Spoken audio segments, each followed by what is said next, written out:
یو بل معاف کول ډېر لوی عبادت دی او بیا چې کومه بزرګان زمونږ اولیاء تیر شوي دي او نن سبا د هغې ذکر مونږ ګورو، د هغې تذکیرې مونږ اورو، د هغې د بزرګۍ هغه واقعات مونږ اورو.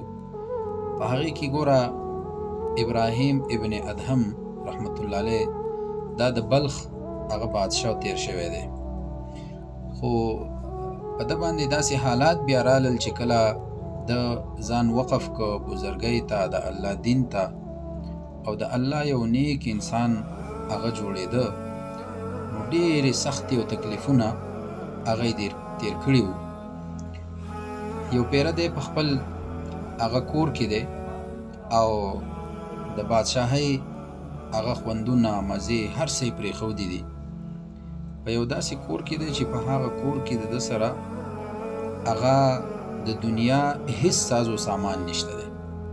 د شپې یو غل راغی او په دغه کور باندې هغه ډاکه اچوله چې یاره دلته به ماته زما د فایدې څیز میلاو شي، زه به یې یوسمه. چې کله دغه غل هغه راننوته وی کتل ګیر چاپېره وګرځېده، نو هیڅ شی د ده په کور کې داسې نه و چې یاره دا غلي اوچت کي او ځان لی ویسي. نو اخیره کې بس بېنوا روان شو. چې کله واپس کېده نو ابراهیم ابن ادهم رحمت الله علیه د الله ولی دا په مسله باندې ناست دی، د پې آواز وکړو صاحبه دی خوا راشه. وی ولې ستا حاجت پوره نه شو؟ د دنیا څه ساز و سامان درته میلاو نه شو په دې کور کې؟ وی صاحب دلته خو هیڅ شی نشته دی، بلکل په برباد کنډر باندې راننوتلم. وی که چېرته ته دنیا سامان ته ګورې نو دلته د دنیا سامان نشته، که د آخرت سامان ګورې نو راشه هغه به تا ته میلاو شي دلته. وی مونځ دې کړی دی؟ وی نه صاحب مونږ مونځونو ته ولاړ یو، شپه مې ټوله تباه و برباد شوه او هغه م خالي تېره شوه. مونځونه مو نه دي کړي، مونږ خو ځان له خپل غلا ګورو، خپل کار برابرو که مونځ کوو. وی راشه خیر دی د آخرت سودا وکړه. پخپله ورته هغه لوټه راډکوي، دی اودس کوي. دا کم غل چې و نو دی اودس کوي. چې کله اودس وکړه مصلی ورته خوره کړه، وی ته یو 2 رکعته نفل وکړه، د شپې ډېر مبارک ساعت دي. او پخپله باندې دی هم الله ته ودرېده، الله ته التجا وکړه، سوال یې وکړه چې الله تعالی زما خو دغه کارو چې ستا بنده دی تا ته مې ودرو، الله د زړه دنیا یې بدله کړه. الله تعالی د دغه غل د زړه دنیا بدله کړه او الله تعالی دغه یو نیک انسان جوړ کړه چې کله سلام وګرځاو.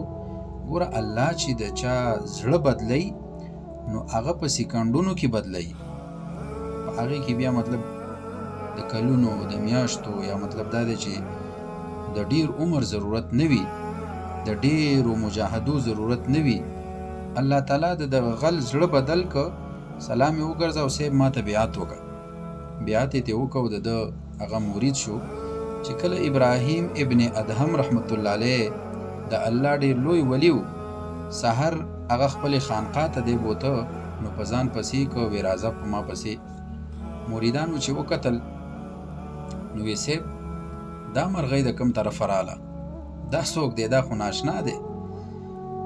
نو ابراهیم ابن ادهم رحمت الله علیه ډېره قیمتي خبره ورته وکړه. وی دا چې کوم دی نو دی راغلی و زما په ښکار پسې، د شپې زما په ښکار پسې راغلی و، زما کور ته چې دی به زه ښکار کم، د کور نه به زه څه ویسمه، خو دی چې کوم دی نو زما ښکار شو. راغلی زما په ښکار پسې و، خو دی ما ښکار که او مطلب دا دی چې د ژوند هغه الله تعالی بدل که. ذریعه څوک وګرځېده؟ ابراهیم ابن ادهم رحمت الله علیه. ګورئ نن سبا په مونږ کې هغه د معاف کېدلو، د معاف کولو هغه مطلب دا دی چې هغه کومه څیز چې دی دا نشته دی، هغه کوالټي په مونږ کې نشته دی. ګوره هغه بزرګان چې الله ورله ډېر لوی مقام ورکړی و، هغې ته ولې دغه مقام میلاو شوی و؟ په هغې کې د معاف کولو هغه ماده پرته وه چې خپل دشمن هغه به هم معاف کاو. نو معاف کېدل، معاف کول دا عام کوي، دا د مسلمانانو شعار دی چې دی به یو بل معاف کوي، د یو بل غلطیانې هغه به معاف کوي، په دې باندې به الله تعالی دې له یو ډېر لوی مقام او مرتبه ورکوي. دا د هغه بزرګانو د ژوند حالاتو الله تعالی دې په موږ کې هم د نورو خلکو د مخلوق هغه د معاف کولو هغه جذبه پیدا کی او زموږ زړونه دې الله تعالی خپل ځان طرف ته هغه مایله کی. الله تعالی دې زموږ زړونه هغه نرم کی. السلام علیکم ورحمت الله.